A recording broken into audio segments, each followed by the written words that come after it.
నమస్కారం, దూరదర్శన్ వార్తలకు స్వాగతం. నేను వినతి. ముందుగా ముఖ్యాంశాలు.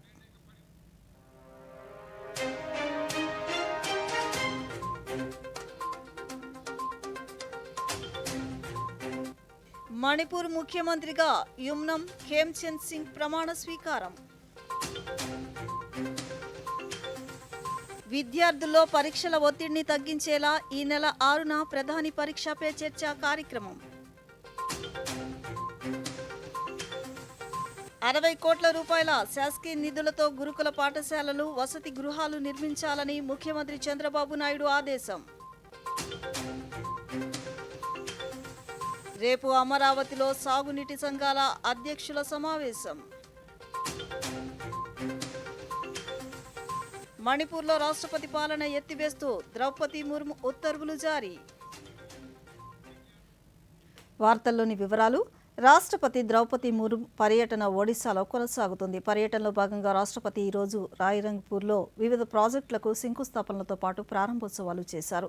2047 నాటికి వికసిత్ భారత్ లక్ష్యంగా కేంద్ర ప్రభుత్వం సంకల్పం పౌరుల సమిష్టి కృషితోనే నెరవేరుతుందని రాష్ట్రపతి అభిప్రాయపడ్డారు. ఈ అభివృద్ధి ఆధారిత ప్రాజెక్టులు స్థానికులకు కొత్త ఉపాధి అవకాశాలను సృష్టిస్తాయని రాష్ట్రపతి విశ్వాసం వ్యక్తం చేశారు.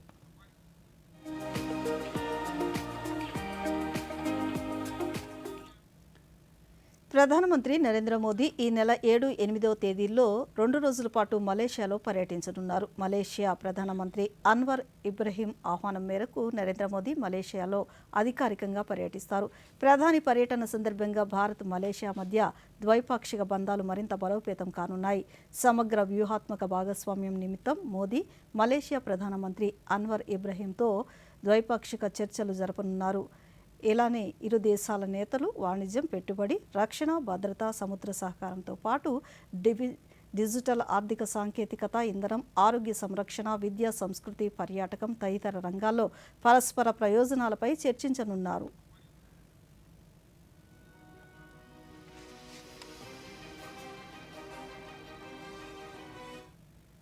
విద్యార్థులు పరీక్షల సమయంలో ఒత్తిడిని అధిగమించేలా ప్రధానమంత్రి నరేంద్ర మోదీ నిర్వహిస్తున్న పరీక్షా పే చర్చ ఈ నెల 6వ తేదీన ప్రసారం కానుంది. ప్రత్యేక పరీక్షా పే చర్చ కార్యక్రమాన్ని వీక్షించాలని ప్రధాని దేశ పౌరులను ఆహ్వానించారు. భారతదేశ యువతతో సంభాషించడం చాలా ఉత్తేజకరంగా ఉందని ప్రధాని సామాజిక మాధ్యమంలో పేర్కొన్నారు. ఒత్తిడి లేని పరీక్షల ప్రాముఖ్యతను ఆయన ప్రస్తావించారు. ఈ ఏడాది ఢిల్లీలోని దేవ్మోగ్రా, కోయంబత్తూర్, రాయ్పూర్, గువాహటి లోక్ కళ్యాణ్ మార్గ్లో పరీక్ష వారియర్స్తో మాట్లాడినట్లు ప్రధాని తెలిపారు.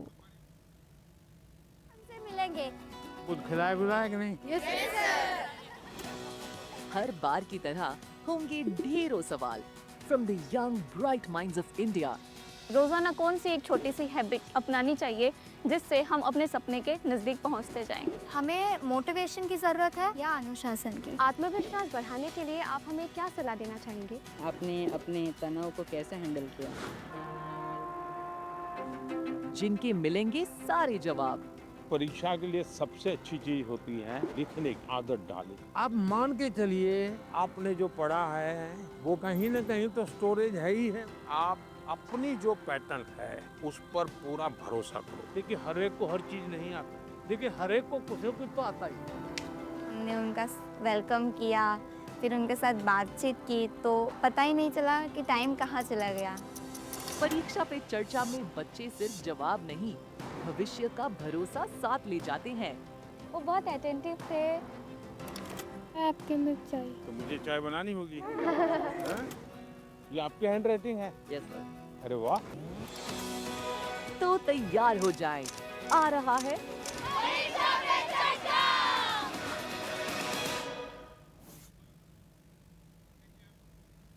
మణిపూర్ నూతన ముఖ్యమంత్రిగా యుమ్నం ఖేమ్చంద్ సింగ్ ఈరోజు ప్రమాణ స్వీకారం చేశారు. ఇంఫాల్లోని లోక్ భవన్లో గవర్నర్ అజయ్ భల్లా ఖేమ్చంద్తో ప్రమాణ స్వీకారం చేయించారు. ఈ కార్యక్రమంలో ఉప ముఖ్యమంత్రిగా నెమ్చా కిప్జెన్, ఇతర మంత్రులు కూడా ప్రమాణం చేశారు.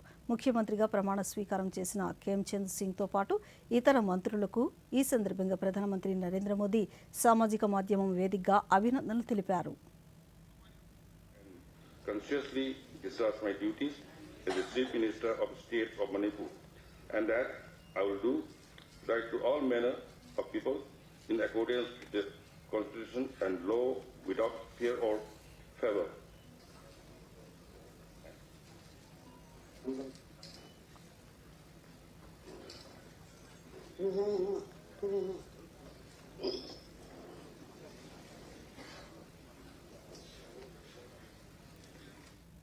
₹60 కోట్ల scheme for special assistance to state for capital investment SASCI నిధులతో గురుకుల పాఠశాలలు, వసతి గృహాల నిర్మాణం చేపట్టాలని ముఖ్యమంత్రి నారా చంద్రబాబు నాయుడు అధికారులను ఆదేశించారు. అమరావతిలోని సచివాలయంలో ఈరోజు ఆయన బీసీ సంక్షేమ శాఖ పురోగతిపై సమీక్ష నిర్వహించారు. వీటి నిర్మాణంతో పాటు సురక్షిత తాగునీటి కోసం ఆర్ఓ ప్లాంట్లు ఏర్పాటు చేసే అంశంపై దిశానిర్దేశం చేశారు.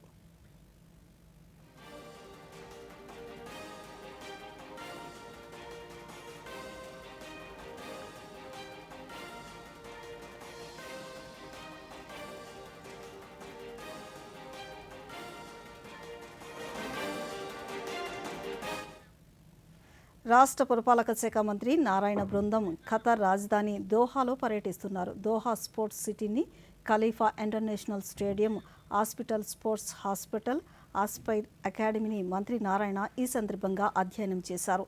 ఈ సందర్భంగా అమరావతిలో అంతర్జాతీయ స్పోర్ట్స్ సిటీ నిర్మాణానికి అవసరమైన ప్రణాళికపై దోహా అధికారులతో మంత్రి చర్చించారు.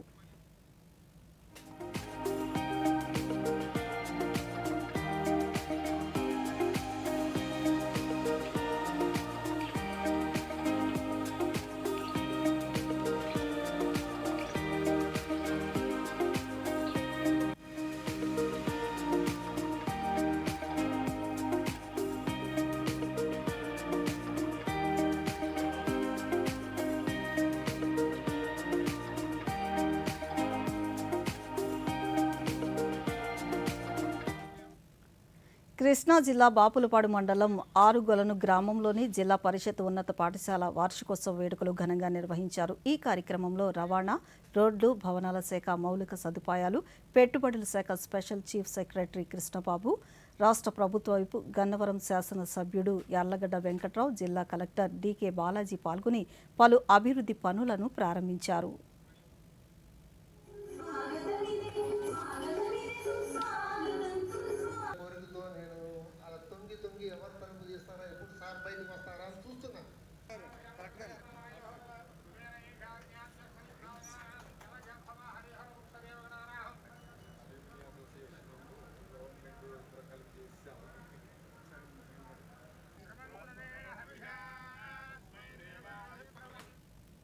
సనాతన ధర్మాన్ని నవతరానికి అందించాలని టీటీడీ ఇన్ఛార్జి ఈవో సిహెచ్ వెంకయ్య చౌదరి తెలిపారు. తిరుపతిలోని శ్రీ వెంకటేశ్వర వేద విశ్వవిద్యాలయంలో నిర్వహించిన అర్చక పరిచారిక వేద పారాయణ శిక్షణ కార్యక్రమాన్ని ఆయన ప్రారంభించారు. వేలాది సంవత్సరాలుగా మన పూర్వీకులు అందించిన శాస్త్ర సంప్రదాయాలు, సనాతన వారసత్వ సంపదకు సాంకేతికతను జోడించి కాపాడుకోవాల్సిన అవసరం ఉందని పేర్కొన్నారు.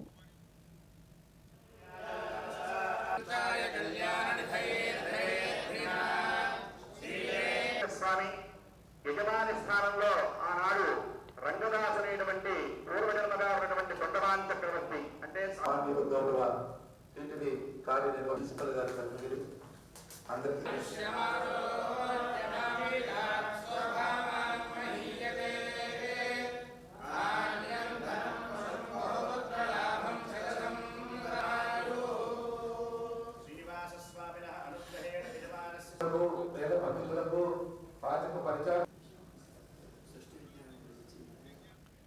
ప్రజా సంక్షేమమే రాష్ట్ర ప్రభుత్వ లక్ష్యమని అనంతపురం శాసనసభ్యుడు దగ్గుపాటి వెంకటేశ్వర ప్రసాద్ అన్నారు. అనంతపురంలోని ఈరోజు ఆయన ముఖ్యమంత్రి సహాయ నిధి చెక్కులను లబ్ధిదారులకు పంపిణీ చేశారు. ఈ సందర్భంగా ఆయన మీడియాతో మాట్లాడుతూ ఏడాదిన్నర కాలంలో 452 మందికి 4,86,00,000 రూపాయలు ముఖ్యమంత్రి సహాయ నిధి కింద సాయం అందించామన్నారు.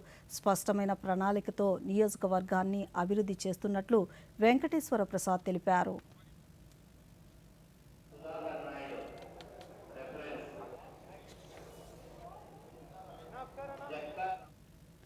డాక్టర్ బిఆర్ అంబేద్కర్ కోనసీమ జిల్లా Ainavilli police station, Amalapuram rural circle కార్యాలయంలో Eluru range IG DVG Ashok Kumar ఈరోజు తనిఖీలు నిర్వహించారు. అనంతరం ఆయన ఎస్పీ రాహుల్ మీనాతో కలిసి అనంతపురంలోని మీడియాతో మాట్లాడుతూ పెండింగ్ కేసుల దర్యాప్తును వేగవంతం చేయాలని ఆదేశించారు. ప్రజలకు భద్రతపై భరోసా కల్పించేందుకు విజిబుల్ పోలీసింగ్పై దృష్టి సారించినట్లు ఐజీ తెలిపారు. కాబట్టి ప్రజలతోటి భాగస్వాములు అయ్యి ఎప్పటికప్పుడు ప్రజలతోటి నాయకులతోటి విలేజ్ ఎల్డర్స్ తోటి మాట్లాడి పోలీసు వారు ఎప్పటికప్పుడు సమస్యలను పరిష్కారం చేసుకుంటూ ముందుకు పోవాల్సిన అవసరం ఉంది. మనకి మొన్నటిదాకా అంతర్వేదిలో శ్రీ లక్ష్మీనరసింహస్వామి బ్రహ్మోత్సవాలు జరిగాయి. కళ్యాణ మహోత్సవాలు అవన్నీ కూడా బందోబస్తు ఏర్పాట్లు బాగా జరిగి సక్సెస్ఫుల్గా బందోబస్తు ఏర్పాట్లు కంప్లీట్ చేయడం జరిగింది. ఆధ్యాత్మిక నగరం తిరుపతి ఇప్పుడు స్మార్ట్ అభివృద్ధికి చిరునామాగా మారుతోంది. కేంద్ర ప్రభుత్వం కేటాయించిన స్మార్ట్ సిటీ నిధులతో తిరుపతిలో అభివృద్ధి పనులు శరవేగంగా జరుగుతున్నాయి. తిరుపతిలోని ఈ స్మార్ట్ సిటీ ప్రాజెక్టుల ప్రగతి వివరాలను ఈ ప్రత్యేక కథనంలో ఇప్పుడు చూద్దాం. తిరుపతి ఈ పేరు వింటేనే భక్తిభావం ఉప్పొంగుతుంది. శ్రీ వెంకటేశ్వర స్వామి కొలువైన ఈ క్షేత్రానికి ప్రతిరోజు 1,00,000 మందికి పైగా భక్తులు రాకపోకలు సాగిస్తుంటారు. సుమారు 5 లక్షల జనాభా ఉన్న ఈ నగరం రాష్ట్రంలోనే వేగంగా అభివృద్ధి చెందుతున్న ప్రాంతాల్లో ఒకటి. ఈ నేపథ్యంలో తిరుపతిని అంతర్జాతీయ ప్రమాణాలతో తీర్చిదిద్దేందుకు కేంద్ర ప్రభుత్వం స్మార్ట్ సిటీ నగరాల్లో భాగస్వామిని చేసింది. 2017లో స్మార్ట్ సిటీగా ఎంపికైన తిరుపతికి కేంద్ర రాష్ట్ర ప్రభుత్వాలు కలిసి 1,000 కోట్ల రూపాయలను కేటాయించాయి. ఇందులో కేంద్రం 500 కోట్లు, రాష్ట్ర ప్రభుత్వం 500 కోట్లు అందించాయి. మెట్రో నగరాలకు దీటుగా మౌలిక సదుపాయాలను కల్పిస్తూ తిరుపతి నగరపాలక సంస్థ అధికారులు ఇప్పటికే 90% పనులను పూర్తి చేశారు. తిరుపతిలో ట్రాఫిక్ సమస్యను తగ్గించడానికి యాత్రికుల సౌకర్యార్థం నిర్మించిన గరుడ వారధి, స్మార్ట్ ఎలివేటెడ్ క్యారిడర్ ఈ ప్రాజెక్టులో ప్రధానమైనది. సుమారు 600 కోట్ల రూపాయలతో పూర్తయిన ఈ వారధిలో టీటీడీ 450 కోట్లు, స్మార్ట్ సిటీ నిధులు 150 కోట్లు ఉన్నాయి. వీటితో పాటు అండర్ గ్రౌండ్ కేబుల్ వ్యవస్థ, గొల్లవాని గుంటలో అంతర్జాతీయ స్థాయి క్రికెట్ స్టేడియం, ఆహ్లాదాన్ని పంచే వినాయక నగర్ పార్క్ వంటివి ప్రజలకు అందుబాటులోకి వచ్చాయి. ప్రస్తుతం కార్పొరేషన్ నూతన కార్యాలయం, అత్యాధునిక కమాండ్ కంట్రోల్ సెంటర్ నిర్మాణాలు తుది దశలో ఉన్నాయి. పర్యావరణ హితంగా నగరపాలక సంస్థ కార్యాలయం వద్ద 6 మెగావాట్ల సామర్థ్యం గల సోలార్ ప్రాజెక్టును ఏర్పాటు చేస్తున్నారు. ఇప్పటికే అందుబాటులోకి వచ్చిన 4 మెగావాట్ల సోలార్ విద్యుత్ ద్వారా నగరానికి భారీగా విద్యుత్ ఆదా అవుతుంది. పెండింగ్లో ఉన్న మిగిలిన పనులను కూడా వేగంగా పూర్తి చేసి తిరుపతిని సంపూర్ణ స్మార్ట్ సిటీగా మారుస్తామని నగరపాలక సంస్థ కమిషనర్ నారపురెడ్డి మౌర్య స్పష్టం చేశారు. అంటే smart city it's a work in progress. So మనం ఒక్కదాని వల్ల స్మార్ట్ అని చెప్పలేము. So integrated command control centre వచ్చి మనం అన్ని కూడా మానిటరింగ్ త్రూ కమాండ్ కంట్రోల్, తర్వాత మనము ఈ శానిటేషన్ వైజ్ చాలా ఇంప్రూవ్ అయ్యాము. సో ప్రాసెసింగ్ చేస్తున్నాము sanitation and engineering, water supply కానీ యూడిఎస్ లీకేజెస్ ఎస్పెషల్లీ ఇవన్నీ కూడా మనము కట్టెలు చేసి ఉన్నప్పుడు we can claim sustainable living ఉన్నప్పుడు we can claim it as a smart city with IT integrated solutions. Smart city నిధులతో జరుగుతున్న ఈ పనులన్నీ పూర్తయితే తిరుపతి రూపురేఖలే మారనున్నాయి. ఆధ్యాత్మికతతో పాటు ఆధునికత మేళవించిన నగరంగా తిరుపతి మెట్రో సిటీ సరసన నిలవనుంది. రాష్ట్ర జలవనరుల శాఖ ఆధ్వర్యంలో రేపు అమరావతిలో సాగునీటి సంఘాల అధ్యక్షుల సమావేశం జరగనున్నట్లు రాష్ట్ర జలవనరుల శాఖ మంత్రి నిమ్మల రామానాయుడు తెలిపారు. అమరావతిలోని సచివాలయంలో ఈరోజు మంత్రి మాట్లాడుతూ రాష్ట్ర ప్రభుత్వం నీటిపారుదల శాఖ ప్రాజెక్టులపై ప్రత్యేక దృష్టి పెట్టినట్లు మంత్రి వివరించారు. ఒక సంవత్సరం వర్షాలు బాగా పడి ఇంకొక సంవత్సరం 2 సంవత్సరాలు వర్షాలు సరిగ్గా లేకపోయినా కూడా కరువు అనేది ఈ రాష్ట్రంలో కనపడకుండా ఉండాలి అని అంటే ఈ ప్రాజెక్టులు, రిజర్వాయరు, కెనాల్సు వీటి ద్వారా మాత్రమే కాకుండా ఈ భూమిని కూడా ఒక జలాశయంగా మార్చుకుని, ఒక రిజర్వాయర్గా మార్చుకుని, భూగర్భ జలాలను పెంపొందించుకుని ఆ కరువు రహిత రాష్ట్రంగా మార్చాలి. అందులో భాగంగా చంద్రబాబు నాయుడు గారు ఏర్పాటు చేసినటువంటి సాగునీటి సంఘాలు కీలక పాత్ర పోషించాలి అనేటువంటి ఆలోచన. ఏ రకంగా ఆ యొక్క సాగునీటి వనరులకు సంబంధించిన నీటిని ఏ రకంగా మనం కాపాడుకోవాలి, ఏ రకంగా భద్రతను ఇవ్వాలి, ఏ రకంగా భవిష్యత్తును అందజేయాలి అనేటువంటి విధంగా రేపు జరగబోయేటువంటి ఈ యొక్క సాగునీటి సంఘ అధ్యక్షుల సమావేశం జరగబోతుంది. దానికి రాష్ట్రం నలువైపుల నుంచి కూడా, అటు శ్రీకాకుళం నుంచి ఇటు చిత్తూరు వరకు అన్ని నియోజకవర్గాల నుంచి కూడా ప్రతి ఒక్క డబ్ల్యూఏ అధ్యక్షులు, వాటర్ ఇప్పుడు చిన్న విరామం తీసుకుందాం. అక్క చూడు, హ్యాపీ బర్త్డే రా. చూపించు. నా favourite colour.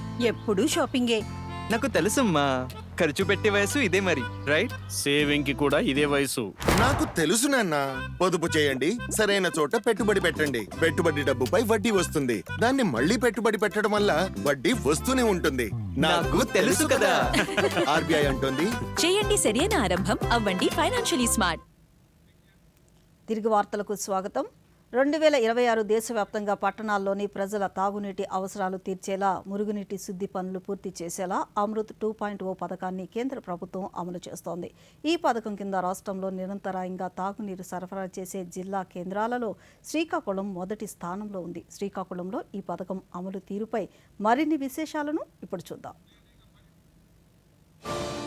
Atal mission for rejuvenation and urban transformation 2.0ను 2021 అక్టోబర్లో కేంద్ర ప్రభుత్వం ప్రారంభించింది. అప్పటి నుంచి 5 ఏళ్ల కాల పరిమితితో ఈ పథకాన్ని అమలు చేస్తున్నారు. ఈ పథకాన్ని శ్రీకాకుళం నగరపాలక సంస్థ అధికారులు సమర్థవంతంగా అమలు చేస్తున్నారు. 2 లక్షలకు పైగా జనాభాకు స్వచ్ఛమైన తాగునీటిని అందించేలా అధికారులు సమగ్ర కార్యాచరణ ప్రణాళిక సిద్ధం చేశారు. నగరపాలక సంస్థ 6 గ్రామ పంచాయతీలు విలీనం కావడంతో కాజీపేట, తోటపాలెం, కూశాలపురం, చాపురం, పాత్రుని వలస, కిల్లిపాలెం గ్రామాలకు అమృత్ 2.0లో సురక్షిత తాగునీరు అందించేందుకు చేపట్టిన పైపు లైన్లు పనులు పురోగతిలో ఉన్నాయి. శ్రీకాకుళం నగరంలో 50 డివిజన్ల పరిధిలో 14 మురికి వాడల్లో ప్రత్యేక వాహనాల ద్వారా ముమ్మరంగా వేసవిలో త్రాగునీరు సరఫరా చేస్తున్నారు. 2025-26 సంవత్సరానికి గాను శ్రీకాకుళం మున్సిపల్ కార్పొరేషన్కు 46 కోట్ల రూపాయలు, ఇచ్చాపురం మున్సిపాలిటీకి 12 కోట్లు, ఆముదాల వలస మున్సిపాలిటీకి 38 కోట్లు కేటాయించారు. శ్రీకాకుళం అర్బన్లో మురికినీరు శుద్ధి చేసే పనులకు 23 కోట్ల రూపాయలు, మంచినీటి ట్యాంకులు, పంపు హౌసుల నిర్మాణానికి 39 కోట్ల రూపాయలు కేటాయించారు. వీటి పనులు త్వరలో ప్రారంభమవుతాయని నగరపాలక సంస్థ అధికారులు తెలిపారు. అమృత 2లో ట్రెంచ్ 1 దాంట్లో మనకు ఆల్రెడీ 2 వర్క్లు శాంక్షన్ అయ్యండి. ఒకటి augmentation of drinking water supply in Srikakulam. దీంట్లో కొంత ఏరియాని మనం కవర్ చేయడం జరిగింది. పెదపాడు ఏరియాలో అక్కడ ఎలివేటెడ్ రిజర్వాయరు, అలాగే నెట్వర్క్స్ ఇవన్నీ కూడా దీంట్లో ప్రపోజ్ చేయడం జరిగింది. ఇది ఆల్రెడీ ఈ వర్క్ని కార్పొరేషన్ వాళ్ళు ప్రపోజ్ చేసిన వర్క్ పబ్లిక్ హెల్త్ వాళ్ళు టేకప్ చేస్తున్నారు. ఇందు నిమిత్తం ఆల్రెడీ టెండర్ పిలవడం కూడా జరిగింది. 5 MLD STP పంప్ హౌస్ శ్రీకాకుళంలో టేకప్ చేయడం జరిగిందండి. అమృత్ 2.0 కింద ఇప్పటికే పలు ప్రాంతాలకు అధికారులు స్వచ్ఛమైన తాగునీరు అందిస్తున్నారు. ప్రభుత్వం అందిస్తున్న స్వచ్ఛమైన, సురక్షితమైన తాగునీటితో ఎలాంటి ఇబ్బంది లేకుండా మంచినీటిని పొందుతున్నామని లబ్ధిదారులు తెలిపారు. నీటి కొరత తీర్చడానికి గాను అమృత్ 2.0 స్కీమ్లో ప్రభుత్వం మనకి శాంక్షన్ చేసింది. అది కానీ కంప్లీట్ అవుతే ఇంకా 24 అవర్స్ వాటర్ కూడా ఇచ్చే ఛాన్స్ ఉంటుంది. అంటే 24/7 వాటర్ నీటి కొరత అనేది కంప్లీట్గా ఎరేజ్ అయిపోతుంది. మరి ఈ అమృత్ పథకం అనేది మోడీ సారు ఇది పెట్టారు. వాటర్ ప్రాబ్లం అయితే ఎవరికీ లేదు. ఇంటింటికి కొలాయి ఉంది. 2 పూటలు కూడా కొలాయి వస్తుంది. అందరూ నీళ్ళు పట్టుకుంటున్నారు. మరి ఎంత సమ్మర్లో కూడా నీళ్ళకి ఇబ్బంది లేదు. ఇప్పుడు మరి ఈ పథకం వల్ల ఇంకా నీళ్ళు ఇబ్బంది ఉండదు. ప్రతి ఒక్కరు కూడా తెల్లవారి సాయంకాలము నీళ్ళు వాటర్ పట్టుకుంటున్నారు. వాటర్ అయితే ఇబ్బంది లేదు. ఇక అమృత్ 2.0 కింద నాగావళి నది నుంచి సుమారు 22 కిలోమీటర్ల మేర నగరపాలక సంస్థ పరిధిలో ప్రత్యేక పైపు లైన్లు వేసి ప్రజలకు తాగునీరు అందించే దిశగా పనులు కొనసాగుతున్నాయి. అమృత్ 2.0 ప్రజలకు సురక్షిత తాగునీరు అందిస్తుందనడంలో ఎలాంటి సందేహం లేదు. ఘన చరిత్ర కలిగిన పల్నాడు ప్రాంతాన్ని యువతకు పరిచయం చేయడంతో పాటు రాష్ట్ర ప్రజలకు ఆహ్లాదాన్ని పంచడానికి మరో పండుగ ప్రారంభం కానుంది. పల్నాడు జిల్లాలో ప్రసిద్ధ చారిత్రక ప్రాంతమైన కొండవీటి కోటలో ఈ నెల 7-8 తేదీల్లో ఉత్సవాలను నిర్వహించడానికి జిల్లా యంత్రాంగం సన్నద్ధమైంది. ఈ సందర్భంగా జిల్లా కలెక్టర్ కృతికా శుక్లా మాట్లాడుతూ ఈ ఉత్సవాలకు 1 కోటి రూపాయలు కేటాయించినట్టు తెలిపారు. హెలీ రైడ్, బోటింగ్ వంటి సాహస క్రీడలతో పాటు స్థానిక వంటకాలు కూడా అందుబాటులో ఉంటాయన్నారు. ఫిబ్రవరి 7-8 తేదీల్లో కొండవీడు కోట ఉత్సవాలు నిర్వహించుకుపోతున్నాము. heli ride, boating, rock climbing, sand art, laser show, flower show, crackers show, horse riding మరియు అనేక సాంస్కృతిక కార్యక్రమాలతో కొండవీడు ఫెస్ట్ రూపుదిద్దుకుంది. పిల్లల కోసం ప్రత్యేకంగా అమ్యూజ్మెంట్ పార్క్ ఏర్పాటు చేశాం. విద్యార్థులు వివిధ రకాల పోటీలో పాల్గొని రాష్ట్రంలోని అన్ని పంచాయతీల్లో పన్ను వసూళ్లపై దృష్టి సారించినట్లు రాష్ట్ర పంచాయతీరాజ్ శాఖ అడిషనల్ కమిషనర్ సుధాకర్ రావు తెలిపారు. చిత్తూరులో ఈరోజు జిల్లాలోని 27 మండలాల అధికారులతో సమీక్షా సమావేశాన్ని నిర్వహించారు. ఈ సందర్భంగా సుధాకర్ రావు దూరదర్శన్తో మాట్లాడుతూ ప్రతి ఒక్కరూ బాధ్యతగా పనిచేస్తూ పన్నుల వసూల్లో కీలక పాత్ర పోషించాలని సూచించారు.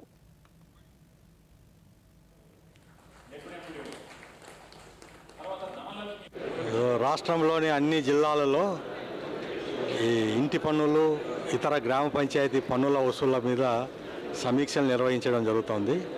అందులో చిత్తూరు జిల్లాలో ఈరోజు పంచాయతీ డెవలప్మెంట్ ఆఫీసర్స్, డిప్యూటీ ఎంపీడీఓలు మరియు డీడీఓలు, డిపిఓ, సిఈఓ జిల్లా పరిషత్తో కలుపుకొని ఒక మీటింగ్ ఆర్గనైజ్ చేశాము. ఈ మీటింగ్లో పన్నుల వసూళ్ల కార్యక్రమాల్లో ఎటువంటి జాగ్రత్తలు తీసుకోవాలి, సో 100%, 100% ఎలా ఎలా వసూలు చేయాలనే దాని మీద చర్యలు తీసుకోవడం జరిగింది, చర్చలు చేయడం జరిగింది. పంచాయతీ కార్యదర్శులందరూ దీని మీద ఫిబ్రవరి 15 నాటికి 100% పూర్తి చేస్తామని చెప్పి వాళ్ళు. గుంటూరులో యూనిఫైడ్ ఫ్యామిలీ సర్వేని జిల్లా కలెక్టర్ ఏ తమీం అన్సారియా పరిశీలించారు. సచివాలయం సిబ్బంది ప్రతి ఇంటికి వెళ్లి కుటుంబ సభ్యుల పూర్తి వివరాలు నేరుగా యాప్లో నమోదు చేస్తున్నారు. ఈ సందర్భంగా కలెక్టర్ మాట్లాడుతూ సర్వే ద్వారా ఆ కుటుంబాల అవసరాలు తెలుసుకుని ఈ మేరకు పథకాలు అమలు చేసేందుకు ప్రభుత్వం చర్యలు తీసుకుంటుందని తెలిపారు.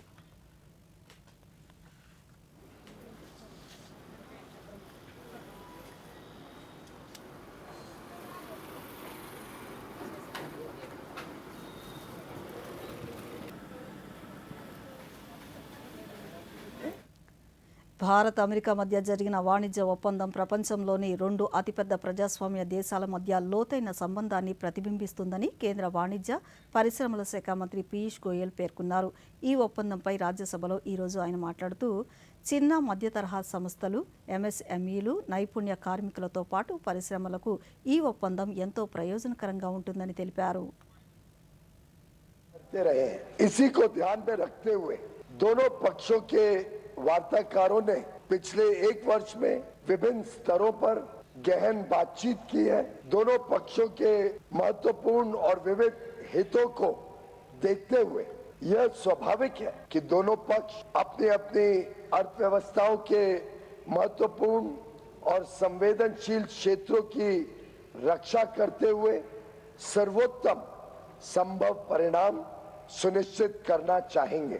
इन वार्ताओं के दौरान भारतीय पक्ष अपने संवेदनशील क्षेत्रों, विशेषकर कृषि और दुग्ध क्षेत्रों के हितों की रक्षा सुनिश्चित करने में सफल रहा है. अमेरिकी पक्ष के भी कुछ ऐसे क्षेत्र थे जो उनके दृष्टिकोण से संवेदनशील थे. లోక్సభలో ప్రతిపక్ష నాయకుడు రాహుల్ గాంధీ సభ నిబంధనలు పాటించకుండా సభ కార్యకలాపాలకు అంతరాయం కలిగించారని కేంద్ర పార్లమెంటరీ వ్యవహారాల మంత్రి కిరణ్ రిజిజు పేర్కొన్నారు. రాష్ట్రపతి ప్రసంగానికి ధన్యవాదాలు తెలిపే తీర్మానంపై సభ నిబంధనల పరిధిని మించి రాహుల్ గాంధీ మాట్లాడుతున్నారన్నారు. సభ సమయాన్ని మాత్రమే కాకుండా మిగతా సభ్యుల సమయాన్ని కూడా రాహుల్ గాంధీ వృధా చేస్తున్నారని కిరణ్ రిజిజు వ్యాఖ్యానించారు. हम लोग ने 2 दिन इंतजार किया, बाकी को भी तो बोलने का मौका मिलना चाहिए ना. बोलने मतलब मर्जी से थोड़ी बोलेंगे, ये पार्लियामेंट ऑफ इंडिया है, यहाँ नियम से बोलना पड़ता है.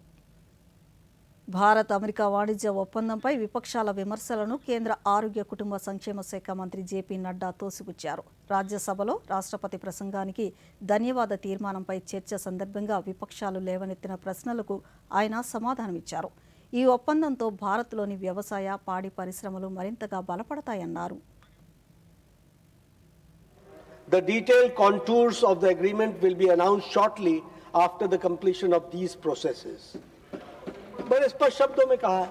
दूसरी बात जो बार बार आप सब लोगों को पीछे जब ये ट्रम्प का स्टेटमेंट आया और उसका प्रधानमंत्री मोदी जी का धन्यवाद का स्टेटमेंट आया, ट्वीट आया, तो आप बहुत चिंतित हो रहे थे। उसके बारे में भी इन्होंने बड़े स्पष्ट शब्दों में कहा है, during the course of these negotiations the Indian side was able to do this in particular by ensuring that the interests of our agriculture and dairy sector were. Jammu కాశ్మీర్లోని పెహల్గాంలో మంచు వర్షం కురుస్తోంది. అతి శీతల వాతావరణంలో సందర్శకులు ఆహ్లాదంగా గడుపుతున్నారు.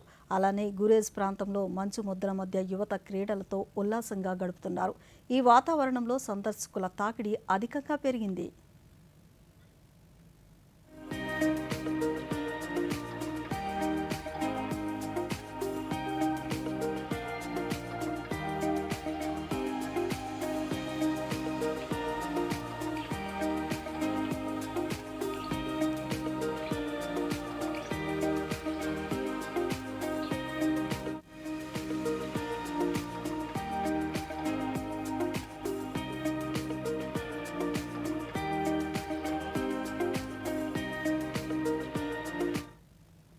ఢిల్లీ వాసి Ramesh Singh Rana all India bicycle riding చేస్తున్నారు. నేటి తరం బైక్స్ నడపడమే కాకుండా సైకిల్ తొక్కడం వల్ల ఆరోగ్య సమస్యలు దరిచేరవనే సందేశంతో ఈ సైకిల్ యాత్ర చేస్తున్నట్లు తెలిపారు.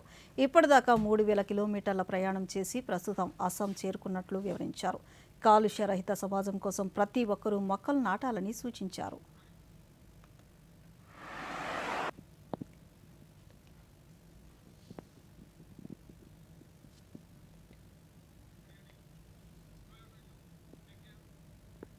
గుజరాత్లోని దేవ్నిమోరి వద్ద లభించిన భగవాన్ బుద్ధుని పవిత్ర అస్థికలు ఈరోజు శ్రీలంక రాజధాని కొలంబోకు చేరుకున్నాయి. భారతీయ వైమానిక దళానికి చెందిన ప్రత్యేక C-130J విమానంలో ఈ పవిత్ర అవశేషాలను శ్రీలంకకు తరలించారు.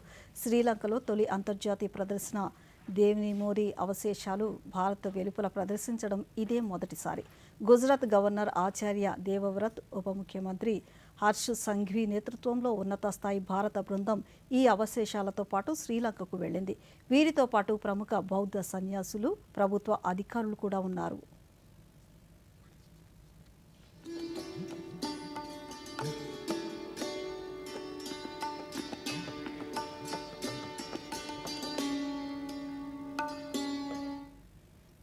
కేరళ ఇడుక్కిలోని బైసన్ వ్యాలీ ఇప్పుడు పసిడి వర్ణంతో మెరిసిపోతోంది. 40 ఎకరాల విస్తీర్ణంతో పొద్దుతిరుగుడు తోట దేశ విదేశాల పర్యాటకులను విశేషంగా ఆకర్షిస్తోంది. ఇక్కడ పొద్దుతిరుగుడు సాగుకు 2 దశల్లో చేపడతారు. దీనివల్ల పర్యాటకులు ఏ సమయంలో వెళ్లినా వికసించిన పూల సోయగాలను వీక్షించే అవకాశం ఉంటుంది. కేవలం తోట మాత్రమే కాకుండా పిల్లల కోసం ప్రత్యేకమైన పార్కులు ఏర్పాటు చేశారు. మంచు కురిసే ఇడుక్కి కొండల నేపథ్యంలో పసుపు రంగుల పూల మధ్య ఫోటోలు తీసుకోవడానికి పర్యాటకులు ఆసక్తి చూపుతున్నారు. ఉదయం, సాయంత్రం, సూర్యాస్తమయం సమయంలో ఈ తోట మరింత అందంగా కనిపిస్తుంది. దీంతో ఈ ప్రాంతం పర్యాటకులతో సందడిగా మారింది.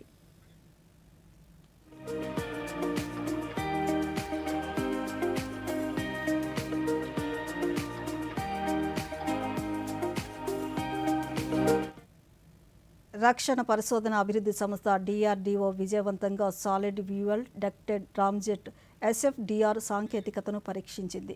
ఒడిశా తీరంలో చాందీపూర్ ఇంటిగ్రేటెడ్ టెస్ట్ రేంజ్లో జరిగిన ఈ ప్రయోగం భారత రక్షణ రంగంలో కీలకంగా మారింది. సాధారణ క్షిపణుల కంటే SFDR సాంకేతికత కలిగిన క్షిపణులు అత్యంత శక్తివంతమైనవి. ఇవి చాలా ఎక్కువ దూరం ప్రయాణించి శత్రువుల విమానాలను కూల్చివేయగలవు.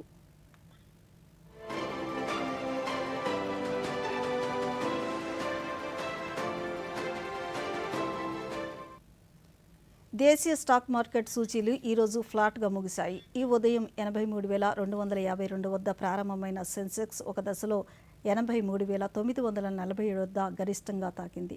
చివరకు 78 పాయింట్ల లాభంతో 83,817 వద్ద ముగిగా నిఫ్టీ 48 పాయింట్లు పెరిగి 25,776 వద్ద స్థిరపడింది. డాలర్తో పోలిస్తే రూపాయి మారకం విలువ 9 పైసలు కోల్పోయి ₹90.41 వద్ద స్థిరపడింది.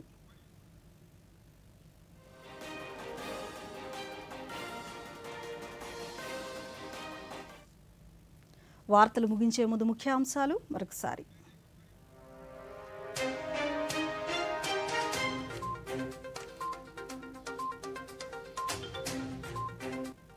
మణిపూర్ ముఖ్యమంత్రిగా యుమ్నం ఖేమ్చంద్ సింగ్ ప్రమాణ స్వీకారం. విద్యార్థుల్లో పరీక్షల ఒత్తిడిని తగ్గించేలా ఈ నెల 6న ప్రధాని పరీక్షా పే చర్చ కార్యక్రమం.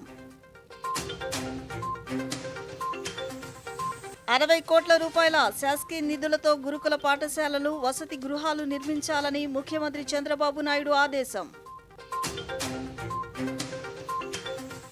రేపు అమరావతిలో సాగునీటి సంఘాల అధ్యక్షుల సమావేశం.